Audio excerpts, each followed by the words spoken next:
RC Automobile, votre distributeur Volkswagen, Audi, Seat et Skoda, route de Montpellier à Nîmes, vous présente vos programmes Croco Hebdo.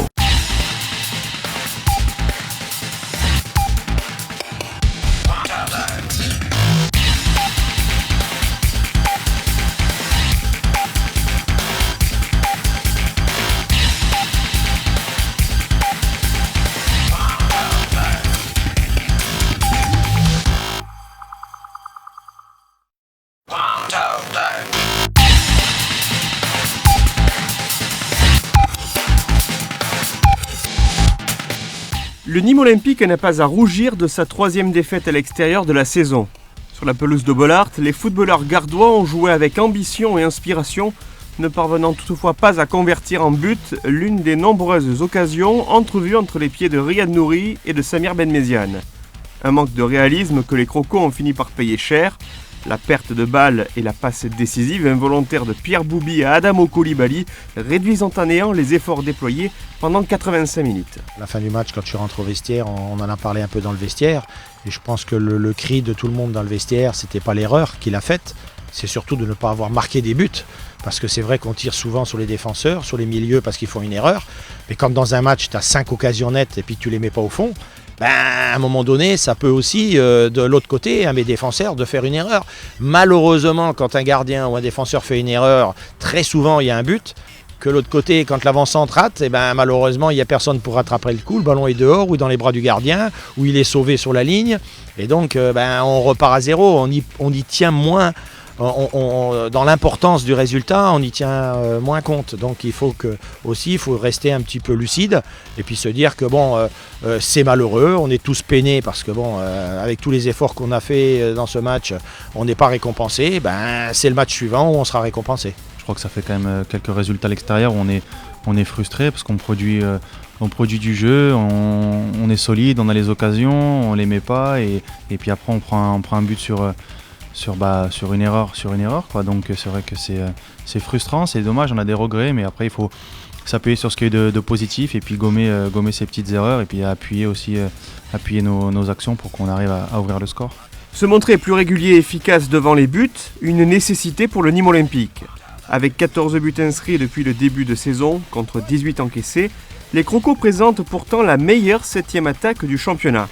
À pareille époque, la saison passée, Nîmes était l'avant-dernière attaque du championnat avec seulement 9 buts inscrits. Malgré des apparences trompeuses, les footballeurs gardois sont donc plus efficaces cette année dans la finition. Tout est une question de mentalité et de régularité. Tu joues contre le dernier ou le premier. Si dans le jeu, tu as toujours la capacité de poser le jeu, de perforer, de percuter, de centrer et d'avoir des occasions, moi je me fais pas trop de soucis. Donc sur là maintenant les 3 dernières semaines, je pense que c'est ce qu'on montre. Donc on est sur la bonne voie. J'espère que maintenant juste qu'il y aura de la continuité. Auteur d'un match encourageant face à Metz, la Berrichonne de Châteauroux est comme les Nîmois à la recherche de son premier succès à l'extérieur cette saison. Loin du stade Gaston Petit, l'équipe coachée par Didier Tolo présente un bilan catastrophique si l'on tient compte de son exercice précédent à l'extérieur, avec 9 matchs nuls, 10 défaites et aucune victoire. Depuis le 9 mars 2012 et un court succès 1-0 face à Troyes, grâce à un but de Thiago contre son camp, la Berrichonne de Châteauroux ne s'est plus imposée à l'extérieur sur une pelouse de Ligue 2. Une constatation que relativise Victor Zvenka en rappelant la volonté des Castelroussins à présenter un bloc défensif solide, la qualité de certains joueurs et leur efficacité pour jouer les contres. Là, tu joues contre une équipe qui est pratiquement dans la même situation que nous, en fin de tableau. Ils sont même derrière, donc ils ont besoin de points. Ils ont aussi besoin de ne pas se faire distancer par un adversaire potentiel. Donc une équipe qui va sûrement, parce que on prévoit ça avant le match, mais maintenant après, au coup d'envoi, peut-être tu vas tomber contre une équipe ambitieuse et qui va vouloir attaquer. Mais sur les derniers matchs, on a senti une équipe qui avait surtout pris comme initiative de ne pas prendre de but, d'être très sérieux et de jouer en contre. Donc il va falloir être patient. C'est sûr que ça ne va pas être facile. Le public, faudra qu'il nous aide aussi parce que il y a des moments où l'adversaire va faire tourner le ballon et va rester derrière. Ils vont attendre qu'on sorte pour nous piéger. Donc il faudra être très, très concentré et ne pas faire n'importe quoi. J'ai regardé de la vidéo. En contre, ça va très vite. Ils ont eu des occasions à Metz.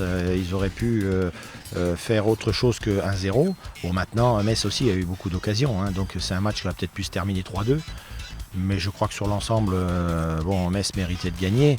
Bon, maintenant, il faut, comme je dis, être très sérieux parce que ils ont quand même quelques joueurs qui sont capables de marquer des buts. Et ils ont Bourgeois devant quand même qui est capable. Ils ont Kinkela, ils ont Dupuis, Makengo. Et puis, je crois que c'est Maboulou qui joue au milieu de terrain qui aussi est leur meilleur buteur. Donc, il faut quand même faire attention parce que si tu prends cette équipe à la légère, et je pense qu'on ne le prendra pas parce que mes joueurs sont conscients de la situation, moi ce qui m'intéresse c'est de la continuité. Parce que même si notre défaite à Lens est imméritée, c'est vrai qu'on a été malheureux dans cette minute à la 85e. Je pense que dans l'ensemble il y a eu de la continuité du match de Caen. On a montré qu'on était capable encore une fois de rejouer au football, de jouer au ballon, de se procurer des occasions. Comme je le disais cette semaine, il faut surtout s'améliorer dans le dernier geste devant les buts parce que les occasions tu les as, mais il manque le dernier geste et l'avant-dernier geste. Il y a eu beaucoup de changements par rapport à l'année dernière parce qu'il y avait déjà pas mal de joueurs en prêt, des joueurs en fin de contrat, donc par rapport à l'année dernière, je crois que sur les quelques derniers matchs, il doit y avoir que 1 ou 2 joueurs qui sont titulaires par rapport à l'équipe entière de l'année dernière, donc il y a énormément de changements. Après, moi l'année dernière c'était assez homogène, mais c'est vrai qu'il y avait Clément Tamon qui est toujours là, qui est un très très bon joueur, qui peut être décisif et qui a la capacité à faire basculer un match. Le coach nîmois a donc convoqué un groupe de 16 joueurs où revient le Togolais Komlan Améou qui s'est récemment plaint de son manque de temps de jeu auprès de médias africains.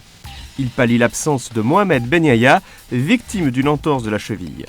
Des soins des ligaments que devra également observer Emmanuel Corrèze, victime d'une légère entorse du genou samedi dernier face à 7. Si Jérémy Cordoval s'est remis à courir, celui-ci n'est pas encore en état de réintégrer le groupe, tout comme Vincent Granic, blessé à l'anical contre Martigues et qui devra observer 2 mois de repos. Gauthier Gallon, Renaud Ripard et Abdelmalik Sissane iront renforcer les rangs de l'équipe réserve qui disputera une rencontre amicale ce week-end face à Martigues. Demain à 20h, au coup de sifflet donné par William Lavis, le 11 nîmois ne devrait pas présenter de changement majeur par rapport à celui aligné le week-end précédent à Lens. Parmi les autres rencontres importantes de cette 12e journée de Ligue 2, notez la réception de Dijon par l'ACR L'Avignon, le déplacement du leader angevin sur la pelouse d'ambitieux Messins, ou encore le Stade Malherbe de Caen qui espère se rapprocher un peu plus du podium en accueillant samedi l'AS Nancy-Lorraine de Pablo Correa.